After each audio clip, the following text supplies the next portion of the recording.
نبی کریم صلی اللہ علیہ وآلہ وسلم کے بارے میں، ماہ ربیع الاول کے بارے میں چند باتیں کی جائیں گی۔ یہ باتیں نہ تو فرقہ واریت سے تعلق رکھتی ہیں، نہ ہی کسی کے خلاف کوئی غم و غصہ کا اظہار ہے، یا اس کا کوئی منفی کوئی اور سوچ ہے۔ ہمیں کم سے کم خود بھی اور اپنی نسلوں کو بھی صحیح بات کا پہنچانا یہ ضروری ہے کہ حقیقی دین کیا ہے، حقیقی معاملہ کیا ہے۔ تو بغیر کسی تعصب کے صرف اور صرف آقائے دو جہاں حضرت محمد مصطفیٰ احمد مجتبی سرکار دو عالم صلی اللہ علیہ وآلہ وسلم کی محبت میں ان باتوں کو سمجھنا ہے، اور اس سوچ کے ساتھ کہ کل قیامت کے دن نبی علیہ السلام سے ملاقات ہوگی، تو ہم کون سے کام کر کے جائیں کہ وہ خوش ہوں، اس کا بتانا ضروری ہے۔ اور وہ کام جن سے نبی علیہ السلام کو تکلیف ہوتی ہے، جو مزاج نبوت کے خلاف ہیں، ان سے بچنا ضروری ہے۔ تو اس تناظر میں ان باتوں کو سنا اور سمجھا جائے۔ ربیع الاول یہ اسلامی سال کا تیسرا مہینہ ہے۔ ربیع بہار کو کہتے ہیں، اور اول پہلی بہار۔ اگلا مہینہ جو آئے گا وہ ہے ربیع الثانی، ربیع بہار، ثانی دوسری بہار۔ تو جس زمانے میں ان مہینوں کے نام رکھے گئے تو ان دنوں بہار کے موسم تھے۔ ربیع الاول بہار کا ابتدائی موسم، جب پھل لگ رہا ہوتا ہے اور خوبصورتی دکھا رہا ہوتا ہے۔ ربیع الثانی بہار کا وہ انتہائی موسم جب وہ مکمل پک چکا ہوتا ہے۔ تو ربیع الاول، نبی علیہ السلام کی پیدائش ربیع الاول میں ہوئی۔ اب بہار کا موسم ربیع الاول میں آئے یا نہ آئے، ربیع الاول کا مطلب یہی طے ہو گیا، اب تب یہ تبدیل نہیں ہو سکتا۔ تو یہ تو ہو گئی ربیع الاول کی بات۔ اس میں دو باتیں آئیں کہ یہ اس کا مطلب کیا ہے، اور یہ اسلامی سال کا تیسرا مہینہ ربیع الاول۔ اب اگلی بات، رسول اللہ صلی اللہ علیہ وآلہ وسلم کی پیدائش کب ہوئی؟ عام الفیل میں ہوئی۔ عام الفیل کسے کہتے ہیں؟ ہاتھیوں والا سال۔ ہاتھیوں والا سال کیا مطلب؟ جب ابرہہ نے ہاتھیوں کو لے کر بیت اللہ کو گرانے کے لیے حملہ کیا مکہ المکرمہ میں، اس بات پہ سب متفق ہے کہ عام الفیل تھا، جس پر جو وہ دوسری بات بھی تمام جمہور علماء متفق ہیں، مستند بڑے کبیرہ علماء، مطلب علماء جو ہیں اکبر بڑے۔ ربیع الاول کا مہینہ۔ تیسری بات، مکہ المکرمہ شہر۔ چوتھی بات، یتیمی کی حالت میں بی بی آمنہ کے ہاں ولادت ہوئی صبح صادق کے وقت۔ ایک اور بات جس میں سب لوگ متفق ہیں جمہور علماء، وہ پیر کا دن ہے۔ تو یہ ساری وہ باتیں ہیں جن میں جمہور متفق ہیں۔ عام الفیل، ربیع الاول کا مہینہ، پیر کا دن، یتیمی کی حالت میں بی بی آمنہ کے گھر مکہ المکرمہ شہر میں۔ یہاں تک تو کوئی مسئلہ نہیں ہے۔ اگلی بات تاریخ کے اوپر کہ کس تاریخ کو آپ کی پیدائش ہوئی، 12 کو ہوئی یا کس تاریخ کو ہوئی، اور وفات کس تاریخ ہوئی۔ ہاں، ایک اور بات کے اوپر سب متفق ہیں کہ پیر کے دن وفات ہوئی، اور وہ بھی ربیع الاول کا ہی مہینہ تھا۔ وفات بھی ربیع الاول میں، پیدائش بھی ربیع الاول میں، اور دونوں دن پیر، پیدائش کا بھی اور وفات کا بھی۔ یہاں تک تو ساری چیزیں آ گئیں۔ اب اختلاف ایک جو پیدا ہوتا ہے وہ پیدا ہوتا ہے تاریخ کے اندر۔ تاریخ میں جتنے بھی جمہور علماء بڑے بڑے مستند ہیں اکابرین، ان سب کا ایک اتفاق ضرور ہے کہ 12 نہیں، کوئی 2 کہتے ہیں، کوئی 8 ربیع الاول کہتے ہیں، کوئی 9 ربیع الاول کہتے ہیں، اور بھی روایات ہیں۔ جو مستند جمہور ہیں وہ 12 کے قائل نہیں ہیں۔ ایک آدھ روایت کمزور سی 12 کی بھی بات ملتی ہیں، چند ایک کمزور مل جاتی ہے۔ ایک بات، فلکیات والے وہ جب دیکھتے ہیں کہ پیر کا دن ہو تو وہ یہ کہتے ہیں کہ جس سال نبی علیہ السلام کی پیدائش ہوئی تھی، اگر ربیع الاول میں ہوئی اور پیر کے دن ہوئی تو پیر والے دن 12 نہیں بنتی، 2 بنتی ہے اور 9 بنتی ہے۔ فلکیات والے یہ کہتے ہیں۔ اچھا، اور آگے بڑھتے ہیں. اب 12 کوہی یا 9 کوہی، یہ وہ سوال ہے نہ قبر میں ہم سے کسی نے پوچھنا، نہ قیامت کے دن کسی سے پوچھنا، نہ اس کے اوپر شریعت کا کوئی حکم لگتا ہے.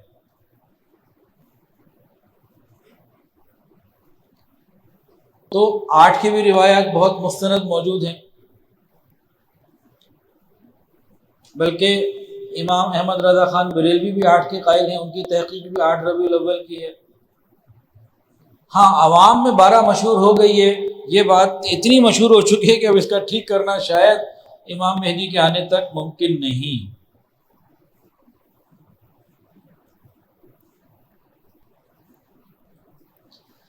اب یہاں ایک سوال پیدا ہوتا ہے.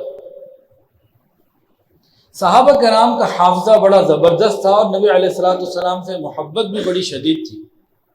انہوں نے تاریخ کو محفوظ کیوں نہیں رکھا؟ انہوں نے ہر ادا کو، آپ کی بات کو محفوظ رکھا، تاریخ کو کیوں محفوظ نہیں رکھا؟ سوال پیدا ہوتا ہے. جواب بھی دے دوں جی. جواب اس کا یہ ہے کہ اللہ تعالیٰ نے خود محفوظ نہیں رکھوایا. اللہ تعالیٰ کی طرف سے حکمت یہی تھی کہ یہ محفوظ نہ رہے. وجہ اللہ جانتے ہیں، لیکن عام ایک سادہ سی وجہ یہ ہے کہ تاریخ پیدائش کے دن سے کوئی حکم جو ہے نا وہ شریعت کا نہیں ہے، یا تاریخ وفات کے دن کے حساب سے بھی شریعت کا کوئی حکم نہیں. اگر کوئی حکم ہوتا تو صحابہ کرام نے سنا ہوتا اور عمل کیا ہوتا. تابعین نے، قرون اولیٰ کے بہترین لوگ جو گزرے، انہوں نے عمل کیا ہوتا، اور اگر عمل کیا ہوتا تو تواتر کے ساتھ آج تک موجود ہوتا، بغیر کسی تعطل کے ریگولر موجود ہوتا. نہیں، کسی بچے سے پوچھ لیں جو تھوڑی بہت سمجھ رکھتا ہے تو یہ آپ کو بتا دے گا کہ عید الفطر کی تاریخ کیا ہے 1 شوال، عاشورہ کی تاریخ کیا ہے 10 محرم، حج کا دن کون سا ہے 9 ذو الحجہ، بقرعید کا دن کون سا ہے 10 ذو الحجہ. یہ سب بتا دے گا، بچے کو بتا. کیونکہ مستقل عمل ہوتا چلا آ رہا ہے. یہاں پہ ایسی کوئی بات نہیں ہے. اگر کوئی بات ہوتی تو یہ لوگ عمل کر رہے ہوتے. اچھا، ولادت بھی ربیع الاول میں اور وفات بھی ربیع الاول میں، اس میں کیا حکمت ہے؟ اس میں بھی تو کوئی حکمت ہوگی نا، کہ بغیر حکمت کے ہو گیا؟ اس میں بھی حکمت ہے. کیا حکمت ہے؟ اصل حکمت تو اللہ کے سوا کوئی نہیں جانتا، اللہ ہی جانتے ہیں. لیکن علماء نے فرمایا اگر ولادت کی خوشیاں منانے لگے بندہ تو نبی کریم صلی اللہ علیہ وسلم کی پیدائش اور آمد مبارک سے بڑی خوشی کی بات امت کے لیے ہے ہی کوئی نہیں. جس طرح یہ سب سے بڑی خوشی ہے، اسی طرح سب سے بڑا غم رسول اللہ صلی اللہ علیہ وآلہ وسلم کا دنیا سے پردہ فرما جانا ہے. یہ بے شک سب سے بڑی خوشی ہے، اس میں کوئی دو رائے نہیں ہو سکتی. ہمیں کلمہ، ایمان، سب کچھ اللہ کیسے راضی ہوتے ہیں، ہمیں پیدا کس نے کیا، مر کے کہاں جانا ہے، ہمیں کیسے پتہ لگا؟ آقا نامدار حضرت محمد مصطفیٰ صلی اللہ علیہ وآلہ وسلم کی وجہ سے پتہ لگا. آپ تشریف نہ لاتے تو کچھ بھی پتہ نہ چلتا ہمیں. تو ان کی پیدائش کا آنے کا دن انتہائی مقبول اور بہترین، اس سے زیادہ خوشی کا دن کوئی نہیں ہو سکتا. لیکن جب وہی نبی دنیا سے جا رہے ہیں تو اس سے زیادہ غم کا دن بھی کوئی نہیں ہو سکتا. تو دونوں کو ایک ہی مہینے میں رکھا. بندہ خوشی منانا چاہے تو غم روک دے، غم منانا چاہے تو خوشی روک دے، کہ نہ ادھر کوئی انتہا ہے خوشی کی، نہ ادھر کوئی انتہا ہے غم کی. یہ علماء نے ایک حکمت لکھی ہے جو آپ کے سامنے رکھی. اچھا، ایک سوال اور، نبی کریم صلی اللہ علیہ وآلہ وسلم کو اللہ تعالیٰ نے ربیع الاول میں کیوں پیدا کیا؟ رمضان کا مہینہ، حج کا مہینہ، بڑے بڑے مہینے اور بھی تو تھے. محرم کا مہینہ، تو ربیع الاول میں کیوں پیدا کیا؟ ربیع الاول میں کوئی اور عبادت، نہ حج ہے، نہ روزہ ہے، نہ قربانی ہے، نہ اور کوئی ایسی بات ہے، تو یہ کیا بات ہے؟ اس کا بھی جواب دے دوں؟ اچھا، جواب بھی چلیں ساتھ ساتھ لے لیں. دیکھیں، یہ محبت کی بات ہے. اگر نبی علیہ السلام، اصل حکمت پھر جواب وہی اللہ جانتے ہیں. لیکن اگر نبی علیہ السلام کو اللہ تعالیٰ رمضان میں پیدا کرتے تو کوئی شاید یہ سمجھ لیتا، شبہ ہو جاتا کہ یار یہ جو ان کو عزت ملی ہے اس میں رمضان کا بھی داخل ہے۔ تو اللہ رب العزت نے نبی علیہ السلام کو ایسے مہینے میں پیدا کیا جس میں کوئی اور بڑا حکم ہے ہی نہیں، کہ اس مہینے کی عظمت کی وجہ فقط رسول اللہ صلی اللہ علیہ وسلم کی مبارک ذات ہے۔ آپ صلی اللہ علیہ وسلم کی مبارک ذات ایسی ہے کہ یہیں سے فضیلتیں تقسیم ہوتی ہیں۔ تو ماہ ربیع الاول کو جو فضیلت ہے وہ نبی علیہ السلام کی ڈائریکٹ ذات مبارکہ سے ہے، اس میں اور کوئی بات نہیں۔ یہ نبی علیہ السلام کی شان سے ربیع الاول کو کچھ حصہ مل رہا ہے، اصل نبی علیہ السلام۔ الحمدللہ ہمارا عقیدہ کیا ہے اہل سنت والجماعت کا؟ ہم لوگ الحمدللہ اہل سنت والجماعت میں سے ہیں۔ ہمارا عقیدہ کیا ہے نبی علیہ السلام کے متعلق؟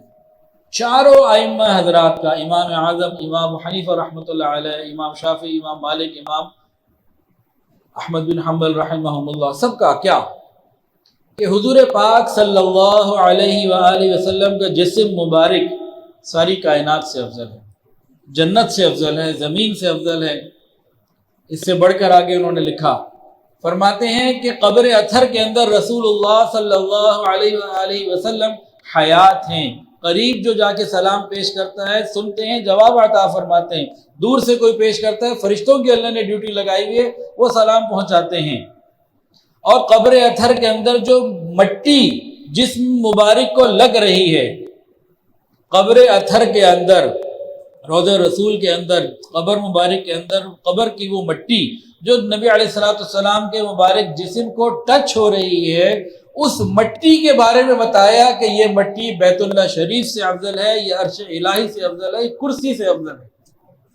اس کو نبی علیہ السلام کا لمس ٹچ مل رہا ہے، یہ جڑا ہوا ہے اس کے ساتھ۔ الحمدللہ یہ ہمارا عقیدہ ہے۔ اب یہاں غور کریں، وہ مٹی نبی علیہ السلام کے جسم کا حصہ نہیں ہے، صرف قربت کی وجہ سے اتنا مقام، تو وہ سنتیں، وہ اعمال جو نبی علیہ السلام کی ذات سے نکلے ہوں، جن کو کرنے کے لیے آپ نے اپنی مبارک زبان سے ارشاد فرمایا ہو، اور جن کو اپنے مبارک جسم سے عمل کر کے دکھایا ہو، ان کا اللہ کے ہاں کیا مقام ہوگا؟ اس مٹی کا مقام تو بیت اللہ، عرش اور کرسی سے افضل ہے، تو اس سنت عمل کا مقام کیا ہوگا؟ مٹی سے زیادہ ہوگا۔ اور برا نہ کوئی محسوس کر لے، یہ محبت کی باتیں ہیں، اس داڑھی کا بھی پھر کوئی مقام تو ہوگا نا۔ یہ باغ نبوت ہے، قیامت کے دن نبی علیہ السلام کو چہرہ دکھانا ہے، ہر ایک نے دکھانا ہے۔ کس چہرے کے ساتھ جانا چاہتے ہیں، اس کو بھی ہم غور و فکر کریں۔ ہمارے جیسے یہ قمیص پہنی ہوئی ہے نا، میں نے، آپ لوگوں نے بھی ماشاءاللہ پہنی ہوئی ہے، اگر یہاں سے یہ قمیص کس سے بنی ہے؟ کپڑے سے، دھاگے سے تانا بانا ہوتا ہے، پھر یہ قمیص بن جاتی ہے۔ اگر یہاں سے 5-7 بال نکل جائیں، یہ ادھر سے نا، تو اگلے جمعے کو وہ قمیص کون پہن کر آئے گا؟ ہاتھ کھڑا کرے۔ یہاں سے نظر آ رہا ہو کہ 5-7 بال سے مراد دھاگے، بال میں جان بوجھ کے بول رہا ہوں اس کو، یہاں سے 5-7 دھاگے نکال دیے جائیں تو بتائیں اگلے جمعے کو یہ قمیص کون پہن کر آئے گا؟ ہے کوئی؟ 5-7 دھاگے نکل جائیں تو قمیص کی ویلیو ختم ہو گئی، یہ 5-7 بال اور ہزاروں ہے کہ کتنے اللہ جانتا ہے، یہ جسم پہ پورے نہ ہو، بندے کی کیا عزت ہے اللہ کے یہاں؟ خود غور کرے بندہ، ان چیزوں کو ہمیں غور کرنے کی ضرورت ہے۔ ربیع الاول کے مہینے میں فضیلت حاصل کرنے کے لیے، ربیع الاول کی فضیلت حاصل کرنے کے لیے کیا طریقہ ہونا چاہیے؟ ایک سوال اور پیدا کر رہا ہوں، میں جناب فجر کے بعد 2 گھنٹے پڑھتا رہا ہوں، صبح آفس آ کے پڑھتا رہا ہوں، تو اب کچھ آپ سے پوچھو تو صحیح نا، میں سوال پوچھ رہا ہوں آپ سے، ماہ ربیع الاول کی فضیلت حاصل کرنے کے لیے ہمیں کیا کرنا چاہیے؟ آپ جواب دیں، میں دے دوں؟ میں دے دوں؟ چلیں میں دے دیتا ہوں۔ جناب علی، جو کام نبی علیہ السلام نے جس طریقے سے کرنے کو کہا اس کا ارادہ کرنا چاہیے، اس کی کوشش کرنی چاہیے۔ ماہ ربیع الاول کے آنے کی خوشیاں 2 طریقے کی ہوتی ہیں، اس کی ایک مثال سمجھیں۔ ایک گھر ہے، تو گھر کے بڑے نے کہا کہ جی بہت بڑے اللہ والے، بہت بڑے عالم، بہت بڑے بزرگ ہمارے گھر میں آ رہے ہیں، فلاں دن آئیں گے۔ تیاری کرو. اب تیاریاں ہو رہی ہیں. اب وہ دن آ گیا. چھوٹے بچے بڑے خوش ہیں. آج جناب حلوے بھی بن رہے ہیں اور جناب کھانے بھی بن رہے ہیں اور گھر میں اس طرح سے چھٹی بھی ہو گئی. کوئی زیادہ ہمارے اوپر یہ بھی نہیں ہے جلدی سو جاؤ اٹھ جاؤ اسکول جاؤ بس سب چھٹی, چلو مہمان آ رہے ہیں. تو بچے کیوں خوش ہو رہے ہیں کہ چلو ایک چھٹی کے ساتھ سما ہے, مہمانداری ہے, کھانے پینے ہیں, مزے ہیں. کوئی ماں باپ سبھی ادھر لگے ہوئے ہیں ہمارے اوپر جو بھی ہم کر رہے ہیں ٹھیک ہے, تو وہ ایک خوشی انجوائے کر رہے ہیں. یہ بچوں کی خوشی ہے, کم عقل ہوتے نا وہ, ان کی خوشی. بڑے وہ دیکھنے کے بھی یہ آ رہے ہیں, ان کی بات کو سننا ہے, سمجھنا ہے اور پھر عمل بھی کرنا ہے تاکہ دوبارہ بھی جب بلائیں یا ہماری ملاقات ہو تو یہ ناراض ہم سے نہ ہو. اب بڑوں کی خوشی اور چھوٹوں کی خوشی برابر تو نہیں ہے نا. بڑوں کے لیے تو وہ کھانے پینے کی چیزیں وہ معنی نہیں رکھتی نا. اب دیکھیں ربیع الاول کا مہینہ آیا, ایک ہم نے خوشی اس طریقے سے منائی کہ خوشیاں بانٹیں, مٹھائیاں بانٹیں اور شور شرابہ کیا, کچھ جلسے جلوس کیے, نعرے لگائے. عمل میں کچھ نہیں کیا بلکہ فرض نمازیں قضا کر دیں. میلاد کے جلوس میں نکلے, فرض نماز قضا. نبی علیہ السلام کی محبت میں جمع ہوئے, نماز قضا. مکس گیدرنگ بھی, ادھر بھی عورتیں بیٹھی ہیں ادھر مرد بیٹھے ہیں, بے پردگی بھی, اور پھر میوزک بھی. یہاں جتنے بیٹھے نا 40 50 60 سال والے, اگر ان میں سے کوئی ایسا ہو جس نے پرانے زمانے کے انڈیا کے گانے سنے ہوئے ہیں 70 80 کی دہائی کے, وہ آج کی نعتیں سن لیتا ہے نا, تو کئیوں نے مجھے کہا, ایک نے نہیں کئیوں نے کہا کہ جی جو جوانی میں ہم گانے سنتے تھے آج نعتیں سنتے ہیں تو وہی انداز اور معمولی سے الفاظ کے فرق کے ساتھ وہی چل رہا ہے. یہ کیا ہے؟ پھر راستے بند کر دینا, کیا یہ ایذاء مسلم نہیں ہے؟ نبی علیہ السلام کی یہ تعلیمات ہیں, آپ اس سے خوش ہوں گے. چوری کی بجلی اپنی بھی ہو تو اس کے اوپر مال کا ضیاع, کیا حضور اس سے خوش ہوں گے؟ ایک تو یہ طریقہ ہے. دوسرا طریقہ یہ کیا ہے کہ جو نبی علیہ السلام تعلیمات لے کر آئے ان کو اپنی زندگیوں میں لانا, اوروں کی زندگیوں میں لانے کی فکر کرنا. کیوں کہ کل قیامت کے دن ملاقات ہو تو رسول اللہ صلی اللہ علیہ وآلہ وسلم سینے سے لگائیں. اس کو خود محسوس کیجئے گا. تو ربیع الاول کو منانے کا طریقہ کیا ہے؟ نبی کے طریقوں پر آ جائیں, آپ کی تعلیمات کو اپنی زندگی میں لے آئیں. اچھا, حضور پاک صلی اللہ علیہ وآلہ وسلم کو اللہ تعالیٰ نے پیر کے دن پیدا کیا اور ربیع الاول میں پیدا کیا. اس میں کیا مناسبت ہے؟ بھائی جمعے کا دن سید الایام, تو پیر کا دن تو سید الایام نہیں ہے. تو پیر اور ربیع الاول اس میں کیا حکمتیں ہیں؟ صحیح حکمتیں تو اللہ ہی جانتے ہیں, لیکن بعض حکمتیں ذرا سن لیجئے. ربیع بہار کو کہتے ہیں, اور پیر والے دن کو اللہ تعالیٰ نے اس لیے چنا, اللہ تعالیٰ نے جب مخلوقات کو پیدا کیا تو درختوں کو, نباتات کو اللہ نے پیر والے دن پیدا کیا. اب نباتات سے ہمیں کیا ملتا ہے؟ پھل, میوے. اس سے کیا ہوتا ہے؟ ہمیں قوت ملتی ہے جسمانی. تو اللہ رب العزت نے بہار کے مہینے میں جو پھلوں کو ایک تازگی دی ہوتی ہے اور ایک رعنائی دی ہوتی ہے, دیکھ کے نعمت کو خوشی ہو رہی ہوتی ہے, اس طرح کی ساری چیزیں, اور ساتھ ان کو استعمال کرنے سے, کھانے سے جسمانی قوت ملتی ہے. بالکل اسی طرح رسول اللہ صلی اللہ علیہ وآلہ وسلم کو پیر کے دن ربیع الاول میں پیدا اس لیے کیا کہ آپ روحانی غذا کی مانند, آپ کی تعلیمات, آپ کے احکامات یہ انسانوں کی امت کی روحانی غذا کی مانند ہے. آپ کے ارشادات پر عمل کرنا, اس سے انسان کو روحانی قوت ملتی ہے, روحانی تازگی ملتی ہے. تو پھل اور میوے بہار کے مہینے میں یہ نعمت, اور حضور پاک صلی اللہ علیہ وسلم روحانی نعمت. تو پیر اور ربیع الاول کی پیدائش میں یہ. دوسری بات, موسم بہار کی جو فصل ہوتی ہے نا, یہ سب سے زیادہ خوبصورت ہوتی ہے اور معتدل ہوتی ہے. گرمی اور سردی کی فصلیں ان کی نسبت موسم بہار کی جو فصل ہے خوبصورت بھی ہوتی ہے, اعتدال والی بھی ہوتی ہے.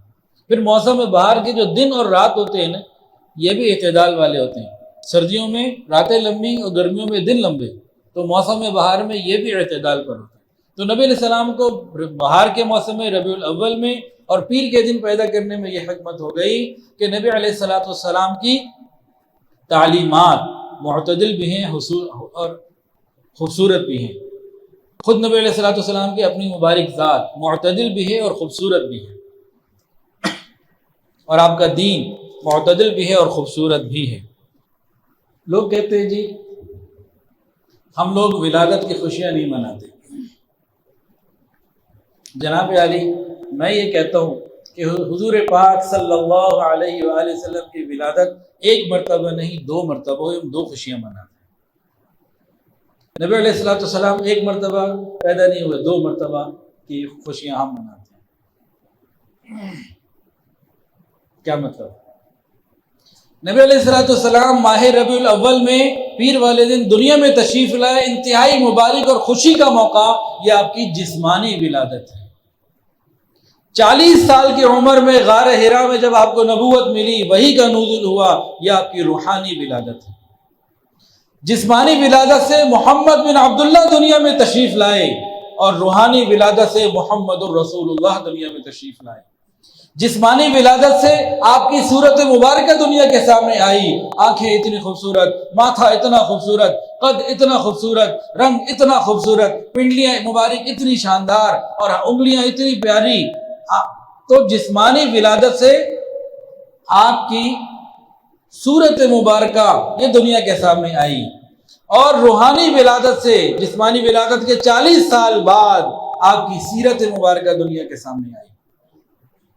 یہ آپ کے اخلاق ہیں، یا آپ کے کردار ہیں، یا آپ کی راتیں ہیں، یا آپ کی باتیں ہیں، یا آپ کی ملاقاتیں ہیں، یا آپ کے طریقے ہیں، یا آپ کے لوگوں کے ساتھ معاملات ہیں، یہ معاشرت ہے۔ تو جسمانی ولادت سے صورت مبارکہ دنیا کے سامنے آئی، اور روحانی ولادت سے سیرت مبارکہ دنیا کے سامنے آئی۔ اور اگر غور کریں توجہ کے ساتھ اس کے اوپر، جسمانی ولادت سے جمال مصطفیٰ دنیا کے سامنے آیا، اور روحانی ولادت سے کمال مصطفیٰ دنیا کے سامنے آیا۔ ہم لوگ کیا کرتے؟ ہم جمال مصطفیٰ صلی اللہ علیہ وآلہ وسلم کا ذکر کرتے ہیں، جو کرنا چاہیے، بہت ضروری، اچھی بات ہے۔ ایمان کی صحابہ کرام کرتے تھے، ایمان کی دلیل ہے، محبت رسول کی دلیل ہے۔ لیکن اس میں سمجھنے والی بات کیا ہے؟ اس میں ہم جمال مصطفیٰ کا ذکر کر کے کیا کر سکتے ہیں؟ خوشی کا اظہار، فخر کا بھی چلو اظہار، کہ ہمیں اس پہ فخر ہے کہ نبی علیہ السلام کہ ہم امتی ہیں، اس پہ فخر ہے، یہ سب کچھ کر سکتے ہیں۔ لیکن بتائیے آپ سب لوگ، کیا ہم میں سے کوئی پوری کوشش کر کے نبی علیہ السلام کا جمال اپنا سکتا ہے؟ اپنی ناک کو ویسا بنا سکتا ہے، کان ویسا بنا سکتا ہے، چہرہ ویسا بنا سکتا ہے؟ بتائیں، نہیں بنا سکتا۔ خوشی کا اظہار کر سکتا ہے، یہاں تک ٹھیک چل رہی ہے بات۔ دوسری بات کہ کمال مصطفیٰ صلی اللہ علیہ وآلہ وسلم کا ذکر کر کے، سیرت کا ذکر کر کے ہم وہ چیز اپنا سکتے ہیں، بلکہ اس کا حکم ہے قل اطیعوا اللہ واطیعوا الرسول۔ جگہ جگہ قرآن میں، جگہ جگہ اللہ اس کے رسول کی اطاعت کرو۔ تو ہم کمال مصطفیٰ نبی علیہ السلام کی تعلیمات کو اپنا سکتے ہیں، فکر کر کے، ہمت کر کے، کوشش کر کے۔ ہر شخص داڑھی رکھ سکتا ہے، ہر شخص ٹخنے ننگے رکھ سکتا ہے، ہر شخص رات کو تہجد پڑھ سکتا ہے، ہر شخص تمام سنتوں پر عمل کرنے کی کوشش کر سکتا ہے، جس کا حکم بھی ہے۔ اب ہم کرتے کیا ہیں؟ جب ذکر ہوتا ہے جمال مصطفیٰ کا تو سبحان اللہ، الحمدللہ، ماشاء اللہ کہہ کے نماز قضا کر کے جا کے سو جاتے ہیں۔ جب آتا ہے سیرت مصطفیٰ کا ذکر تو ذمہ داریاں آتی ہیں، یہ کرو، یہ نہ کرو، وہاں سے ہم بھاگتے ہیں۔ تو ہم نے بیچ میں سے راستے نکالے ہوئے اپنی وجہ سے۔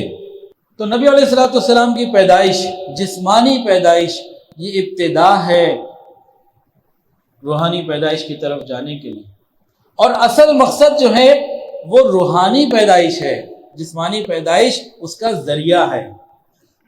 اب آپ کہیں جی اصل مقصد، اس کو کیسے کہہ دیا آپ نے؟ قرآن کھول لیجئے، لقد من اللہ علی المؤمنین اذ بعث فیہم رسولا من انفسہم۔ اللہ تعالیٰ جگہ جگہ بتا رہے ہیں، قرآن میں کئی جگہ پر ہے کہ کسی مقصد کے تحت بھیجا گیا ہے. آپ کو دنیا میں کوئی مقصد دے کے بھیجا گیا، بلا وجہ تو نہیں بھیجا گیا. یتلو علیہم آیاتہ ویزکیہم ویعلمہم الکتاب والحکمہ، یہ 4 مقاصد قرآن مجید میں. نبی علیہ السلام کی فرائض منصبی ہیں یہ. تو جسمانی ولادت سے فرائض منصبی پورے واضح نہیں ہوتے، روحانی ولادت کا ذکر کر کے سمجھ کے عمل کر کے فرائض منصبی کو سمجھ کر امت نبی علیہ السلام کے طریقے پر چل کر جنت پہنچ سکتی. نقش قدم نبی کے ہیں جنت کے راستے، نقش قدم نبی کے ہیں جنت کے راستے، اللہ سے ملاتے ہیں سنت کے راستے. تو ہمیں اللہ تعالیٰ سے ملنے کے لیے نبی علیہ السلام کے طریقے پر چلنا ہے. نبی علیہ السلام نے ارشاد فرمایا، جس نے میری سنت سے اعراض کیا، اس کو ہلکا سمجھا، چھوڑ دیا، وہ مجھ میں سے نہیں. جس نے میری سنت سے اعراض کیا فلیس منی، وہ میرا نہیں، میں اس کا نہیں. نبی علیہ السلام تو اتنی سخت بات کر رہے ہیں. پھر نبی علیہ السلام نے یہ بھی فرمایا کہ میں تم میں 2 چیزیں چھوڑ کے جا رہا ہوں جن پر عمل کر کے تم ہرگز گمراہ نہیں ہو سکتے. ایک کتاب اللہ اور دوسری میری سنت. تمہیں ربیع الاول کے مہینے میں کتاب اللہ اور سنت رسول اللہ کو سمجھنے کی ضرورت ہے. خود نبی علیہ السلام نے فرمایا کہ بنی اسرائیل کے 72 فرقے ہو گئے تھے. کتنے؟ 72. اور اس امت کے کتنے ہوں گے؟ ایک زیادہ. تو 72 سے کتنے ہو گئے؟ 73 ہو گئے. 73 فرقے ہوں گے، یہ حدیث ہے. صحابہ نے پوچھا نجات کن کی ہوگی؟ 73 میں سے سارے تو جنت میں نہیں جائیں گے نا. ناجی کون ہوگا؟ نجات پانے والا کون ہوگا؟ تو نبی علیہ السلام نے کیا فرمایا؟ جو میرے اور میرے صحابہ کرام کے طریقے پر ہوگا. اصول بتا دیا. فرمایا جو میرے اور میرے صحابہ کرام کے طریقے پر ہوگا یہ نجات پانے والا ہوگا. تو ہم نبی علیہ السلام کے طریقوں کو اپنائیں، صحابہ کرام کے طریقوں کو اپنائیں. اب 4 واقعات ہیں، مختصر کر کے سناتا ہوں انشاءاللہ تعالی کہ صحابہ کرام کیا ہے. صحابہ کرام کیا ہیں؟ یہ معیار حق ہیں. جتنا انہوں نے نبی علیہ السلام سے محبت کی، جتنی انہوں نے اطاعت کی، کسی اور نے نہیں کی. وہ کیسے محبت کرتے تھے؟ یہ ہم سے نہیں ہوتا. ہم کوئی نہ کوئی درمیان میں سے راستہ نکال کے بھاگ جاتے ہیں، عمل پر نہیں آتے، آنا چاہتے بھی نہیں. اگر آنا چاہتے ہیں تو اس کے لیے کوشش پوری نہیں کرتے. ہاں جو آنا چاہتا ہے وہ پھر علماء سے تعلق رکھے، رابطہ رکھے، آنا جانا رکھے، اللہ والوں سے کوئی بیعت کا تعلق ہو، ذکر مراقبے میں وقت گزارے، تو پھر تو بات ہے کہ کوشش بھی کر رہا ہے. ورنہ خالی تمنا ہے، اس تمنا کی جنت تیرا مشکل سے ملتی ہے، کچھ فکر بھی کرنی پڑتی ہے. اب ذرا غور کیجئے. ایک صحابی ہیں حضرت عبداللہ بن عمر بن عاص رضی اللہ تعالیٰ عنہ. عبداللہ بن عمر بن عاص رضی اللہ تعالیٰ عنہ فرماتے ہیں کہ ایک دفعہ میں نے ایک کپڑا پہنا ہوا تھا، قمیص پہنی ہوئی تھی، اور نبی علیہ السلام کی خدمت میں حاضر ہوا تو پوچھا یہ کیا ہے، یہ کیا پہنا ہوا ہے؟ تو میں نے نبی علیہ السلام کے چہرے پہ ناگواری کے اثرات دیکھے فوراً میں باہر گیا، اپنے کمرے گھر میں گیا. وہاں اس آگ جل رہی تھی، تندور وغیرہ کسی چیز کے لیے، روٹی کے لیے. میں نے وہ قمیض اتاری، سیدھی جلا دی. پھر میں فوراً حاضر ہوا، یا رسول اللہ صلی اللہ علیہ وآلہ وسلم، یہ جو قمیض جس کو دیکھ کے آپ نے ناگواری کا اظہار کیا تو میں نے جلا دیے، بس آپ مجھے معاف کر دیں، بس راضی ہو جائیں. وہ میں نے جلا دی. فرمایا میں نے تمہیں جلانے کو تو نہیں کہا تھا، اپنی بیوی کو دے دیتے، بہن کو دے دیتے، بیٹی کو دے دیتے، جلانے کو تو نہیں کہا. اب کتنے رنگ ایسے ہیں جو عورتوں کے لیے ہیں، مرد اگر پہنے عورتوں کو دے دو. ایک واقعہ اور سن لیجیے. اچھا ہم میں سے کوئی ہوتا نا تو کیا کرتا؟ یار بازار میں بیچ کے پیسے ہی لے لو، رنگ ہی بدل لو. نبی علیہ السلام ایک مرتبہ مدینہ طیبہ میں ساتھیوں کے ساتھ باہر نکلے تو ایک گھر نظر آیا، ایک انصاری صحابی کے، اس کے اوپر نا قبہ بنا تھا، گنبد بنا تھا، ڈوم. اس زمانے کے حساب سے ذرا باقیوں سے عالی شان بنا لیا تھا انہوں نے. نبی علیہ السلام نے پوچھا یہ کس کا ہے؟ فلاں صحابی کا. آپ کے چہرے پہ کچھ اثرات آئے ناگواری کے. اچھا ان صحابی کو نہیں پتہ چلا. اب نبی علیہ السلام کے بعد جب وہ صحابی اپنی روٹین پہ آئے، نبی علیہ السلام نے سلام کا جواب نہیں دیا، اعراض کیا. انہوں نے پھر سلام کیا، پھر اعراض کیا، جواب نہیں دیا. اب انہیں پریشانی لگ گئی، یہ کیا ہوا، رحمت اللہ عالمین میری طرف متوجہ نہیں ہو رہے۔ تو انہوں نے باقیوں سے پوچھا بھائی کیا ہوا؟ کہا یہ تو گئے تھے، نبی علیہ السلام تشریف لے گئے تھے، تمہارا وہ مکان نظر آیا بڑا تم نے شاندار قبہ بنایا ہوا ہے، فوراً گئے جا کے اس کو پورے کو توڑ دے، زمین برابر کر دیا اور آ کے کسی کو نہیں بتایا، نبی علیہ السلام کو آ کے نہیں بتایا کہ میں نے یہ کر دیا، محفل میں آ گئے۔ پھر نبی علیہ السلام کا دوبارہ جب وہاں سے گزر ہوا دیکھا وہ قبہ کدھر ہے، کہا جی ان کو یہ اندازہ ہوا تھا اور اس طریقے سے انہوں نے تحقیق کی، بعد میں عملیات کر دیا، ختم کر دیا۔ نبی علیہ السلام سے خوش ہو گئے۔ صحابہ کرام اتنی خوشی کا خیال رکھتے تھے نبی علیہ السلام کی۔ ایک صحابی وائل بن حجر رضی اللہ تعالیٰ عنہ فرماتے ہیں نبی علیہ السلام کی خدمت میں حاضر ہوا، میرے بال بڑے لمبے تھے، آپ نے ناگواری کا اظہار کیا، میں نے فوری طور پر گیا اور بال کٹوا دیے، اور نبی علیہ السلام نے بعد میں پسندیدگی کا اظہار کیا کہ مردوں کے لیے لمبے بال یہ نبی علیہ السلام کو پسند نہیں۔ ایک اور حدیث کے اندر آتا ہے نبی علیہ السلام نے فرمایا کہ خریم اسدی کتنے ہی اچھے آدمی ہیں، میرے کتنے پیارے ساتھی ہیں، اگر ان کے بال لمبے نہ ہوتے اور اپنی لنگی کو نیچے لٹکا کے ٹخنے نہ ڈھک لیا کرتے۔ بندہ بڑا اچھا ہے خریم اسدی، دو کام جو ہے نا، اتنے لمبے بال رکھتا ہے اور ٹخنے ڈھکے رہتے ہیں، یہ دونوں باتیں اگر نہ ہوں تو بہت بندہ بڑا کام کا، بڑا پیار۔ جیسے انہیں پتہ لگا فوری طور پر بال بھی کٹوا لیے، چھوٹے کر لیے اور اپنی لنگی بھی اوپر کر لی۔ اب جس کو یہ بات پتہ لگے وہ اپنی شلوار پینٹ اونچی کرے تو پھر تو محبت کی بات ہے، پھر بھی ڈھکے رہیں تو اب اس کے اوپر میں کیا کہہ سکتا ہوں۔ ایک اور واقعہ سن لیجئے۔ ایک دن نبی علیہ السلام جمعے کا دن ہے، ممبر پر تشریف فرما ہیں، بات چیت کر رہے ہیں، تو کچھ لوگ سامنے کھڑے ہوئے تھے، بیٹھ جاؤ اجلسو۔ ادھر سے عبداللہ بن مسعود رضی اللہ تعالیٰ عنہ تشریف لا رہے تھے جو مسجد کے اندر آنا چاہتے تھے۔ ان کے کان میں وہیں دروازے پہ آواز آئی نبی علیہ السلام کی کہ بیٹھ جاؤ، وہ وہیں بیٹھ گئے، جیسے ہمارے زمانے میں دروازے پہ جوتیاں ہوتی ہیں، وہ وہیں بیٹھ گئے۔ کیا میں یہاں کوئی سامنے بیٹھا ہوا ہو، کھڑا ہوا ہو، اس کو کہوں بیٹھ جاؤ تو بہاور والا کبھی بیٹھے گا؟ وہ کیا کہے گا کہ بھائی سامنے والے کو کہا ہے نا، مجھے تھوڑی کہا ہے، میں تو اندر آ رہا ہوں۔ تو یہ اتنی سینس ان کے اندر نہیں تھی؟ کیا حضرت عبداللہ بن مسعود رضی اللہ تعالیٰ عنہ کے اندر اتنی سینس نہیں تھی؟ جو قرآن کی ہر آیت کا پورا علم رکھنے والے، کیا اتنی سمجھ ان کے اندر نہیں تھی؟ خود غور کریں نا اس مثال کے اوپر، بھئی بیٹھ جاؤ تو کیا باہر والا بیٹھے گا؟ کہے گا نہیں، اندر والے کو کہا۔ اتنی سینس نہیں، اس سے بہت بڑی سمجھ ان کے پاس تھی۔ لیکن کیا تھا کہ زبان رسول اللہ صلی اللہ علیہ وآلہ وسلم سے جو لفظ نکل گیا، میں اس کے خلاف ایک قدم بھی آگے بڑھاؤں تو پتہ نہیں میرے ساتھ کیا ہو۔ اللہ تعالیٰ یہ طریقہ ہمیں عطا فرمائے محبت رسول کا۔ وآخر دعوانا